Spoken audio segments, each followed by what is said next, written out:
Hello friends, welcome back to મુક્તિસ kitchen. હું છું મુક્તિ પંડ્યા. આજે આપણે બનાવીશું જૈન પનીર બટર મસાલાની સબ્જી બનાવવાની છે, જે આપણે રેસ્ટોરન્ટ સ્ટાઇલમાં બનાવીશું. અને અહીંયા આપણે કાંદા લસણ વગરનું આ સબ્જી બનાવીને રેડી કરીશું. તો આને કેવી રીતે બનાવવાનું એ હું બતાવવાની છું. અને તમને જો મારી રેસીપી ગમે તો મારી ચેનલને સબસ્ક્રાઈબ કરજો, બેલ આઇકન પર ક્લિક કરજો. તો સબ્જી બનાવવા માટેનું સૌથી પહેલાં અહીંયા આપણે ગરમ મસાલો બનાવવાનો રહેશે. અહીંયા ગેસ ચાલુ કરીને આપણે કોઈ બી કઢાઈ મૂકી દેવાની. એમાં 1 ટીસ્પૂન જેટલું આખા ધાણા લઈશું, 1 ટીસ્પૂન જેટલા આપણે આખા મરી લઈશું, એક તજનો આપણે ટુકડો લેવાનો રહેશે અને અડધું આપણે તમાલપત્રનું પાન લેવાનું રહેશે. પછી આપણે 1 ટીસ્પૂન જેટલું આખું જીરું, 1 ટીસ્પૂન જેટલું આપણે કાચી વરિયાળી લઈશું. હવે આ બધી વસ્તુને આપણે થોડી સેકન્ડ માટે આપણે સોટે કરી લઈશું. સુગંધ આવે એટલું તમારે સોટે કરવાનું.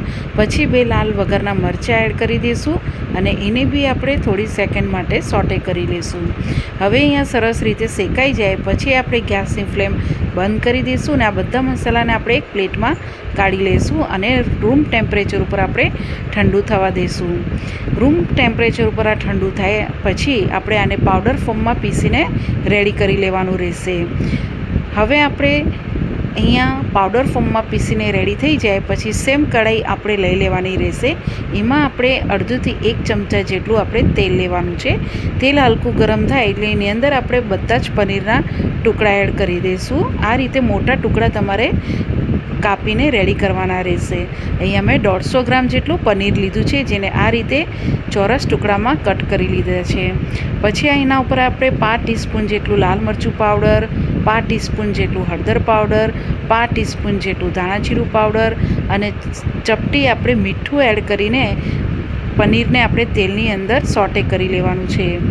પનીર અહીંયા આ રીતે થોડુંક મસાલામાં તમે પહેલાંથી કરશો પનીરને તો પનીરની અંદર મસાલાનો ફ્લેવર આવી જશે. થોડી વાર પછી આ સરસ સોટે થઈ જાય પછી ગેસની ફ્લેમ બંધ કરી દઈશું અને બધા જ પનીરને આપણે એક પ્લેટમાં કાઢીને રેડી કરી લઈશું. તો અહીંયા આપણું બધું જ પનીરને આપણે એક પ્લેટમાં કાઢી દીધેલું છે. હવે સેમ કઢાઈ છે એમાં જે વધારાનું તેલ છે આપણે કાઢવાનું નથી. તો ગેસની ફ્લેમ ચાલુ કરી દેવાની અને હલકું તેલ અહીંયા તમારું ગરમ થાય પછી એની અંદર આપણે અહીંયા ટમેટાના ટુકડા એડ કરવાના છે. હવે આપણે ગ્રેવીની તૈયારી કરવાની છે. તો એની માટે મેં અહીંયા 2 થી 3 ટમેટાં લીધા હતા, જેને આ રીતે રફલી ટુકડા કરી લીધેલા છે અને 2 લીલા મરચાં લીધા છે, એને બી આવી રીતે ટુકડા કરી લીધેલા છે. પછી અહીંયા આપણે 2 લાલ વગરના મરચાં લઈશું અને અડધી ચમચી જેવું આપણે આખું જીરું એડ કરીશું અને ટમેટાં જલ્દી સોફ્ટ થઈ જાય એની માટે આપણે મીઠું એડ કરી દઈશું. હવે આ બધી વસ્તુને આપણે મીડિયમ ગેસની ફ્લેમ ઉપર ટમેટાં સોફ્ટ થાય ત્યાં સુધી કૂક કરવાનું રહેશે. તો 3-1 મિનિટ પછી ટમેટાં અહીંયા સોફ્ટ થઈ જશે અને ગેસની ફ્લેમ બંધ કરીને આપણે આને ઠંડુ થવા દઈશું. પછી મિક્સર જારમાં આની આપણે પેસ્ટ બનાવીને રેડી કરી લઈશું. અહીંયા આપણે જે ગરમ મસાલો બનાવવાનો હતો એને બી આપણે આખા ખડા જે હતા એને આપણે પીસીને રેડી કરી લીધું છે. તો આ રીતનું તમારે સબ્જીનો ગરમ મસાલો બનાવવાનો રહેશે. હવે આપણે સબ્જી બનાવવા માટે ગેસ ચાલુ કરીને સેમ કઢાઈ લીધી છે. તમારે જો બીજી કઢાઈમાં સબ્જી બનાવવી હોય તો બનાવી શકો છો. એની અંદર આપણે 2 ચમચા જેટલું તેલ લઈશું. તેલ ગરમ આપણે થવા દઈશું. તેલ ગરમ થાય એટલે એની અંદર 1 તમાલપત્ર, 2 તજના ટુકડા, 2 લાલ વગરના મરચાં, દળિયા ફૂલ અને જાવંત્રીનું ફૂલ એડ કરીને આપણે તેલમાં થોડી સેકન્ડ માટે આપણે સોટે કરી લઈશું. પછી જે આપણે ટમેટાં અને મરચાંની જે આપણે પેસ્ટ બનાવીને રાખી છે એ બધી એડ કરી દઈશું.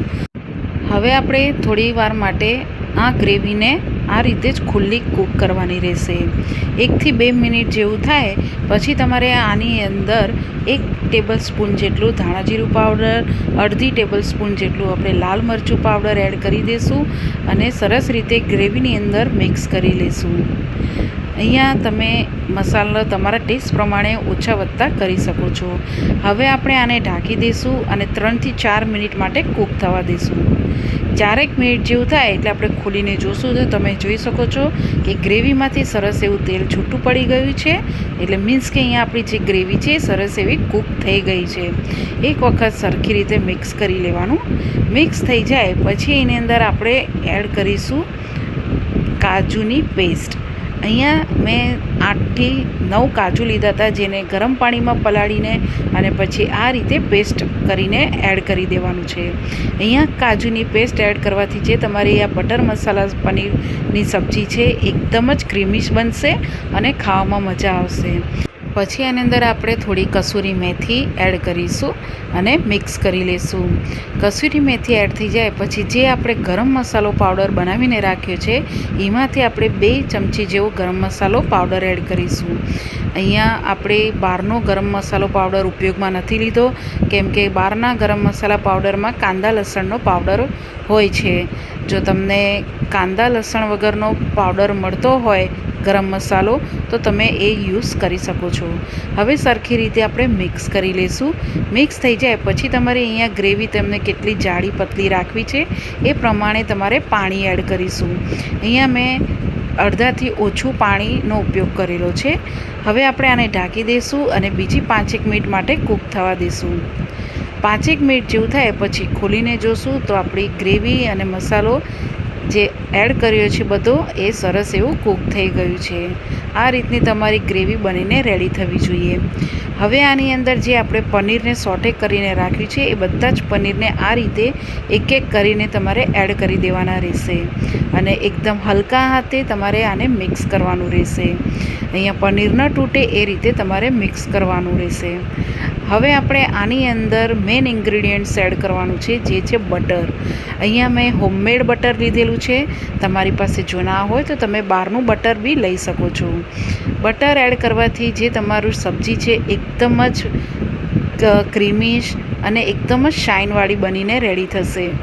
અને જો તમારી પાસે બટર ના હોય બહારનું કે ઘરનું તો તમે આમાં ફ્રેશ ક્રીમ બી એડ કરી શકો છો, કાં તો પછી ઘરની મલાઈ એડ કરી શકો છો. હવે આની અંદર આપણે પિંચ ઓફ જેટલું મીઠું એડ કરીશું, કારણ કે મીઠું આપણે ખાસ ધ્યાનથી એડ કરવાનું છે. આપણે પનીરમાં બી એડ કરેલું છે અને જ્યારે ટમેટાને સોટે કર્યું હતું ત્યારે બી એડ કરેલું છે. હવે આપણે આને ઢાંકી દઈશું અને 3-1 મિનિટ માટે કૂક થવા દઈશું. 3 મિનિટ પછી આપણે જોશું તો આપણી સબ્જી એકદમ જ પરફેક્ટ બટર પનીર મસાલા બનીને રેડી થઈ ગઈ છે. તો આ સ્ટેજ ઉપર જો તમને ગ્રેવી જાડી લાગે તો થોડું પાણી એડ કરી શકો છો. હવે અહીંયા ગેસની ફ્લેમ બંધ કરીને આને સર્વ કરી લઈશું. તો અહીંયા જે આપણે જૈન પનીર બટર મસાલાની સબ્જી છે એકદમ જ ક્રીમીશ અને તમે જોઈ શકો છો એની ગ્રેવીની થિકનેસ એકદમ પરફેક્ટ બની છે.